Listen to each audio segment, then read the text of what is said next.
बाजपुर विधानसभा seat पर भाजपा और कांग्रेस दोनों ही दलों ने अपने अपने प्रत्याशी घोषित कर दिए हैं। बाजपुर विधानसभा सीट पर भाजपा ने राजेश कुमार और कांग्रेस पार्टी ने पार्टी के कद्दावर नेता यशपाल आर्य को मैदान में उतार दिया है। माना जा रहा है कि बाजपुर विधानसभा सीट पर चुनाव काफी रोमांचक रहेगा। विधानसभा सीट पर चुनाव को लेकर हमारे बाजपुर से सहयोगी संवाददाता विशेष शर्मा ने भारतीय जनता पार्टी के प्रदेश प्रवक्ता एडवोकेट गौरव शर्मा से चुनाव को लेकर खास बातचीत की। देखिए हमारी रिपोर्ट। शर्मा APL न्यूज से आज इस सर्दी के मौसम में चुनावी गर्माहट के बीच उपस्थित हूं। श्री गौरव शर्मा जी, जो कि भारतीय जनता पार्टी के एक बूथ कार्यकर्ता से लेकर और पार्टी के विभिन्न मोर्चों के प्रभारी, अनेक मुख्य राज्यों में 5 राज्यों में प्रभारी के रूप में कार्य कर चुके हैं और पार्टी के एक बहुत ही समर्पित कार्यकर्ता हैं। वर्तमान में भारतीय जनता पार्टी के प्रदेश प्रवक्ता हैं। ऐसी शख्सियत के बीच आज हम उपस्थित हैं एडवोकेट गौरव शर्मा जी से बातचीत करने के लिए और उनसे जानना चाहेंगे कि वर्तमान में जो चुनाव का माहौल चल रहा है इसमें आज पर खुलकर उनसे बातचीत करेंगे। आज जैसा कि भारतीय जनता पार्टी ने बढ़त बनाते हुए अपना प्रत्याशी श्री राजेश कुमार जी को बाजपुर विधानसभा से घोषित कर दिया है और चुनाव प्रचार एक तरह से शुरुआत हो गई है चुनाव प्रचार की, तो आपकी पार्टी की रणनीति क्या रहेगी इस चुनाव में और राजेश कुमार जी का चुनाव कैसा रहेगा, आप इस पर अपना विचार व्यक्त करने का करें। सुगर से आपने कहा कि श्री राजेश कुमार जी हमारे उम्मीदवार हैं और भारतीय जनता पार्टी की रणनीति और कार्य शुरू हो चुका है, प्रचार शुरू हो चुका है, तो मैं इसमें थोड़ा संशोधन करते हुए बोलना चाहूँगा कि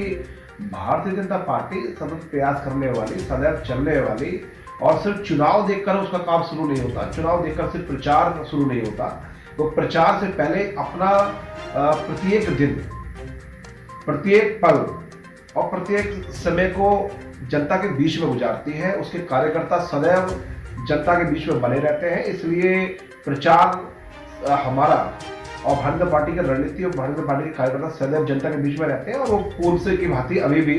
और तीव्र गति के साथ कार्य कर रहे हैं। गौरव जी, जैसा कि आपका मुकाबला श्री यशपाल आर्य जी से होने वाला है और यशपाल आर्य जी एक पुराने अनुभवी नेता हैं, एक बड़ा दलित चेहरा उत्तराखंड में माने जाते हैं और चूंकि भारतीय जनता पार्टी में अभी पिछले 5 साल उन्होंने गुजारे हैं, वर्तमान परिस्थितियों में उनसे राजेश कुमार जी का मुकाबला है। ऐसे में आप कैसे चुनावी रणनीति बनाएंगे? निश्चित रूप से मैं मानता हूं कि श्री यशपाल आर्य जी बड़े नेता हैं और उन्होंने सदैव अलग अलग स्थानों पर जाकर चुनाव लड़ा है और वो कांग्रेस के पूर्व में भी मंत्री रहे, भाजपा में भी हमारे अतिथि रहे, उसके बाद में आज कांग्रेस में है। लेकिन हमें ये कार्य की जो हमारी प्रणाली है, भारतीय जनता पार्टी जो सबका साथ, सबका विश्वास और सबका विकास जो हमारे हमेशा का ध्येय रहता है, जिस पर हम लोग कार्य करते हैं, उस कार्य के साथ में उस मनोयोग से पार्टी काम कर रही है। उसमें बीच में श्री यशपाल आर्य जी भारतीय जनता पार्टी में कार्यकर्ता बनकर कार्य कर रहे थे, एक यहाँ पर आए थे, उनको लगा कि भारतीय जनता पार्टी की विचारधारा में रहकर वो काम कर सकते हैं, तो वो आए, उन्होंने काम किया। भारतीय जनता पार्टी ने पूरे प्रदेश के साथ साथ इस बाजपुर विधानसभा में बहुत सारी ऐसी योजनाएं थी जिनको सफलतापूर्वक क्रियान्वयन करवाया। उसकी स्वीकृति श्री पुष्कर सिंह धामी जी ने और हमारे मुख्यमंत्री और हमारी सरकार ने उसको स्वीकृति दी थी, जिसके कारण आज बाजपुर में विकास ही विकास हुआ है। सब कुछ आप देख सकते हैं और उस विकास की गंगा जो पूरे प्रदेश में बही है, चाहे वो महिलाओं को स्वावलंबी बनाने के लिए हो, चाहे युवाओं को आगे बढ़ाने के लिए हो, उनके रोजगार को लेकर हो, स्वरोजगार को लेकर हो, अपने सेना के सम्मान के लिए, क्योंकि ये वीर भूमि धरती है तो ये उनके सेना के सम्मान के लिए हो, किसानों के लिए हो या श्रमिकों के लिए हो, सबके लिए प्रदेश में बहुत बड़ा काम हो रहा है। विकास की गंगा बह रही है और उसको देखते हुए हम लोग इतना काम करते जा रहे हैं कि आंगनवाड़ी वाली जो हमारी बहनें हैं, हमारी आशा बहनें हैं, हमारे डॉक्टर्स हैं, परिवहन विभाग है, स्वास्थ्य विभाग है, सब एक बड़ा काम हुआ है। इसलिए निश्चित रूप से सबकी बड़ी कल्पना है, सबका एक भाव है, सब एक उम्मीद और जोश के साथ लगे हुए हैं भारतीय जनता पार्टी के कार्यकर्ता। निश्चित रूप से आपको भी ठंड का एहसास हो रहा है, लेकिन मैं बताऊं हमारे अंदर जो आग है, हमारे अंदर जो जोश है, वो बहुत गर्मजोशी के साथ कार्यकर्ता लगा हुआ है। और भारतीय जनता पार्टी भाजपुर ही नहीं, पूरे प्रदेश के अंदर इस बार 60 पार का जो हमारा लक्ष्य है, उसको पार हम लोग करने जा रहे हैं और निश्चित रूप से हम लोग विजयी होंगे। और भाजपुर में भी, चूंकि पिछली बार भी भाजपा का ही कार्यकर्ता जीता था, इस बार भी भाजपा का ही कार्यकर्ता जीतेगा। यदि आपकी पार्टी सत्ता में आती है और आपको बहुमत मिलता है, तो आपके जैसे युवा चेहरा मुख्यमंत्री पुष्कर सिंह धामी थे, तो क्या आगे भी किसी युवा चेहरे या धामी को भी मुख्यमंत्री बनाया जाएगा? भारतीय जनता पार्टी की अगर आप पूछते हैं तो भारतीय जनता पार्टी देखिए हमारे जो शीर्ष नेतृत्व है वो सब तय करती है और उन्होंने ही तय किया कि उनके नेतृत्व में ये चुनाव लड़ा जा रहा है। बाकी भविष्य में चूंकि हमारे यहाँ पर कोई भी व्यक्ति ये तय नहीं कर सकता कि कौन क्या बनेगा, लेकिन भारतीय जनता पार्टी ने, हमारे संसदीय बोर्ड ने, हमारे शीर्ष नेताओं ने तय किया है कि श्री पुष्कर सिंह धामी के नेतृत्व में चुनाव हो रहा है। निश्चित रूप से एक जनता में उमंग है, एक जनता चाहती है, क्योंकि जनता देखती है कि 21 वर्ष का ये उत्तराखंड, जिसको हमारे पूजनीय अटल बिहारी वाजपेयी जी ने इस राज्य निर्माण को किया था 2000 वर्ष में, उसके बाद में ये प्रदेश कितने हाथों में आया। भारतीय जनता पार्टी ने बीच बीच में काम किया, लेकिन कांग्रेस की दोहरा चरित्र और यहाँ पर ऐसे बीच में कांग्रेस की सरकार आई जो कहीं ना कहीं तुष्टिकरण की राजनीति से कहीं ना कहीं सरकारों में आई और भारतीय जनता पार्टी को बहुमत नहीं मिल पाया था। लेकिन उसके बाद में ये सरकार आतना और जाने का खेल चलता रहा और उसके बाद में जो अब 21 वर्ष इस प्रदेश को हो गए हैं, उसके बाद युवा प्रदेश को जब एक युवा मुख्यमंत्री मिला है, निश्चित रूप से हमारे पूर्व के मुख्यमंत्री ने भी बहुत अच्छा काम किया, लेकिन चूंकि इतनी गर्त में ये प्रदेश जा चुका था, जिसे लाते लाते अब हम 21 वर्ष के इस प्रदेश को एक युवा मुख्यमंत्री के साथ आगे बढ़ाकर चल रहे हैं। यहाँ पर अगर रेलवे की बात करें, किसी ने नहीं सोचा था आज यहाँ पर रेलवे हो रही है। ऋषिकेश से लेकर अन्य क्षेत्रों में, पहाड़ी क्षेत्रों में हमारी रेलवे लाइन बिछ रही है। आज ऑल वेदर रोड, जिसका चिंता हमारे मुख्यमंत्रियों ने करी, आज वो काम पूरा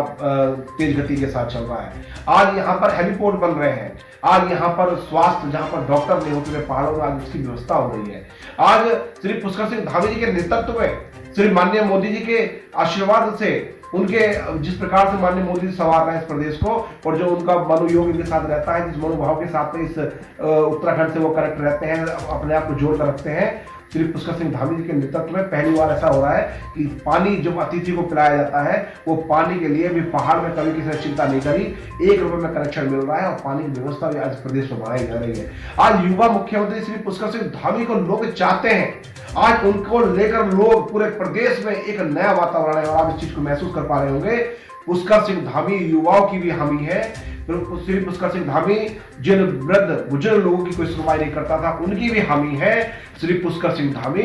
निश्चित रूप से उन सभी आम जनमानस की हामी है। मुद्दा क्योंकि वैसे तो किसानों का मुद्दा राष्ट्रीय स्तर का है, लेकिन बाजपुर में चाहे वो 20 गांव का जमीन प्रकरण हो, चाहे वो ये किसानों का मुद्दा हो, और एक बाजपुर किसान बहुल क्षेत्र है, तो किसानों की राजी नाराजगी